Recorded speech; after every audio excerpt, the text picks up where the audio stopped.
ngeruki telak, tak ngeruki sembarang-barang lagi yang guwak nang ngene iki. Tak geni udan kan sore ngantuk. Ngene iki lho Mas ya Allah, kok iki tembung apa gak kowe iki. Wis aku kudu nangis aku ngene iki. Ya kan aku mesti tembung ora boleh. Lho jenenge bombon kok mok nggih dincep-cepne sapu nggih nyarang udan ki lho. Kowe iki entuk ngelmu kok sapa to kaya ngene iki? Aku ndelok ning TikTok. Kan enak ya Mas lek niki piye jawane ngono kuwi lho. Jawamu wis ben nyarek niki kok ora udan karo mancing ngono to? Iya.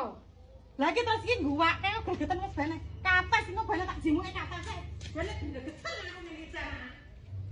Geger perkara dirga.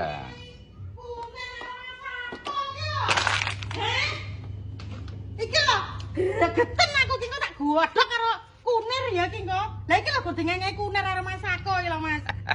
Iki kok tak godhog karo kunir gelem mangan kowe. Duit renek-enek lho Mas, Mas. Tak tukokne bumbon kae lho. Gantaku tak ngoseng-ngoseng kates. Malah bumbone malah dintep-entepne sapu jare nggih nyarang udan ki lho.